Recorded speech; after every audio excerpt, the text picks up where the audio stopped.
Leadership in business is changing and fast, and it's not just COVID-19 that's triggered such changes, but many other things such as environmental concerns, work-life balance, equality, diversity, people power. Old-style boss-man leadership just won't work now and for the future. A business needs a new leader, what we at BizVision call an achiever leader, delivering the right results in the right way for a bright future. But how can traditional businesses make the change, especially those apparently anchored in old ways? Having watched umpteen episodes of All Creatures Great and Small, I presumed that the veterinary profession may be one of those types of businesses. I wondered if it's changed and how it's changing. So I arranged to meet, virtually of course, the founder and CEO of the Webinar Vet, Anthony Chadwick. Welcome, Anthony. Hello, Malcolm. Anthony, am I right in thinking that the veterinary professional has undergone vast change in the past few years? If so, what's driving that change? Yeah, it's really interesting. Probably about 10, 15 years ago, there was a change in the law. And prior to that, if you wanted to run a veterinary practice, you had to be a vet. And the law changed to allow non-vets to own veterinary practices. And I think the business world has realized that it's an area that is very open to being transformed. And so there's been a lot of money of VC money being pumped into the veterinary profession. And we've grown, many practices have become corporate. So Vets for Pets, you may have seen on your high street, CVS, which is on the stock market, Vet Partners, Linnaeus, which has just recently been bought by the Mars food company. So a lot of companies are being consolidated into, these very big practices, obviously split around the country and into other countries now as well. And I think there's good and bad things in that, but what it probably has done is mature leadership in that, as a vet, I went to vet school and I was very well trained at spaying a cat or, looking after a horse's leg. But there was never a lecture in those 5 years that said, in 5 to 10 years, you may own your own business. How are you going to run it?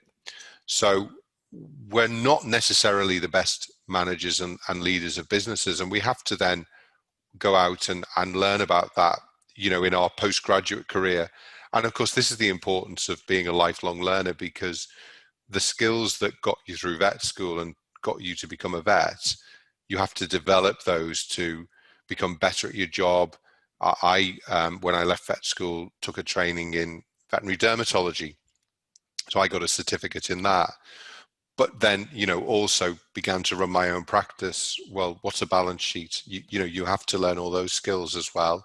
So I think from a positive perspective, that corporatization has brought in people who are well skilled in those management areas, who've gone to university to learn about that, who've worked for, big companies and learnt the ropes, and then hopefully can run more efficient businesses than perhaps, we as vets who are clinicians first and business owners second. So just continue about those changes. I've mentioned achiever leadership, which likely means that the practice has to start selling and marketing itself. Is that one area of change? Yes, definitely. I mean, there's organizations like the Veterinary Practice Management Group. There is the Society for Practicing Veterinary Surgeons, and they very much at their conferences will talk about practice management, about marketing, about sales. It's interesting. There's, again, there was a law change which allowed vets to advertise, because if you go back, a number of years, it was probably, I can't remember the exact date. It's probably, less than 30 years ago or 30 to 40 years ago when you couldn't advertise as a vet. You were allowed to have your brass plate on the door of your house, and it had to be a certain size. If it went too big, that was against the law. I remember a tale of somebody in Liverpool as a vet who'd put an advert into the Liverpool Echo saying cleaner required for ABC veterinary practice. And they were actually reported to the Royal College by another practice for advertising the cleaner's job. So we've moved a long way, but I think still, vets and it has got better, but certainly in my career, I've seen this change from vets who say, selling and marketing is a dirty word. So if I'm trying to sell somebody a flea product when they come in, when their dog's got a sore leg, that's wrong. Whereas I would say, well, you don't want people getting bitten with fleas in their house. So actually do a holistic job and don't just concentrate on the sore leg. So I think we are as a profession getting better at that, but we're certainly, as I think most, medical professionals, we're probably, it's not in our mindset, so we're not as good as we should be. It was years ago when I was presenting the marketing things for the BPMA, and only a few would stay behind, interested in marketing. The rest said, well, nothing to do with me. Like any business, though, I'm guessing that veterinary practices have had to watch their revenues and their profitability, especially at this time. How does a webinar vet support them in that? Well, we have a community of about 60,000 vets and nurses across the world, and 90% of our community don't spend money with us. So there's a possibility, for people now to do training virtually free of charge. Of course, we encourage them because we say our free training is good, but our paid training is even better. And it's important to invest in yourself. And I think if something is free, people don't always value it as much. So we've certainly, we do that. And that's something we've done for the last 10 years since we started. Particularly during the pandemic, I talked to my team and I said, look, people will be struggling. So let's give them a holiday if they are one of our members, and they're about to renew. Let's, give them 3 or 4 months, before they have to renew. So we actually gave some free periods where people could continue to access the training, but not have to pay for it until obviously practice were going back. What's interesting, I think practice turnover has dropped during the pandemic, but I think the furlough system, one of the good things that the government has done is the furlough system has protected a lot of businesses, protected jobs. And in fact, now I'm hearing from practices, working slightly inefficiently because the client tends to stay outside, the dog is brought in, it's checked over, what needs to be done is done and then taken out to the client again. From a social distance, they discuss it and then the client leaves. So slightly inefficiently, but actually, turnover is returning, close to the normal. And some practices are much busier, of course, because there's the backlog to catch up on as well. So practices are beginning, I think, to recover. And let's hope there isn't, a bounce back in the autumn if coronavirus occurs again. I must admit, we took Harvey, our dog, the other day for his annual injection, and it was brilliantly done by the vets, although we were standing outside. Now, let's just back to leadership, though. How important do you think it is that aspiring veterinary leaders improve their emotional intelligence ability, or EQ skills, as say, just opposed to technical skills? Now, I know that you're offering mindfulness training.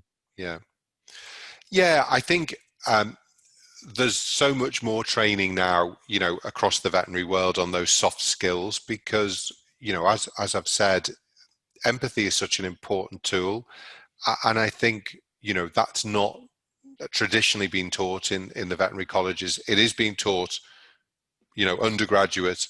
And I think there's more of that being offered, by ourselves, but also by other providers. And I think it's so important because usually when vets get into trouble with the Royal College or, with a case that's gone wrong and people are complaining, the big one is always communication. So it's not a nice to have, it's an essential. If you do not have good soft skills, those EQ skills as you talk about them, you're going to have a career which is punctuated by letters coming from the Royal College and worrying times. So I think those emotional skills are really important. And I think we are getting better at that, as a profession. Anthony, final question. You have 3 wishes for the future of good leadership in vets practices. What are your 3 wishes? I think it's really important that, as a leader of a business, you are there to be the enthusiast, to create the attitude, to have an attitude of positivity within the team, because we all know having one or two negative people in the team really pulls everybody down. So, my role as leader in my business is to really be that positive person who comes in and is an encourager for people and wants and tries to help people to develop within the job, personally and professionally. I think it's also important as the leader to be really clear on the why. I think if people know where they're heading for, the vision of the business, then they're much more likely to buy into that and to be committed to it and to enjoy, working in that business. So, the vision, the values, the culture. If, I as the leader do not set the cultural expectations and the values that we have in the business, then surprise, surprise, every business has a culture. And not every culture is as positive as the leader may like it to be. That's because it really is up to the leader to drive that. We talk a lot about love and serve. We want to give exceptional customer service to our clients. There's a lot of businesses out there who you very much know you're a number. And for us, it's really important that people realize that we value them. I'm a vet myself. They're part of my community. They're my colleagues. They need to feel loved and valued. And I think it's really important. The third thing is that we learn to really hire well, because if we don't hire well, then we often end up with some of those problems. Anthony Chadwick of the Webinar Vet, you have clearly demonstrated good leadership. Now, I'm off to do some loving and serving, but thanks for the interview. Thank you so much, Malcolm. Take care. Bye-bye.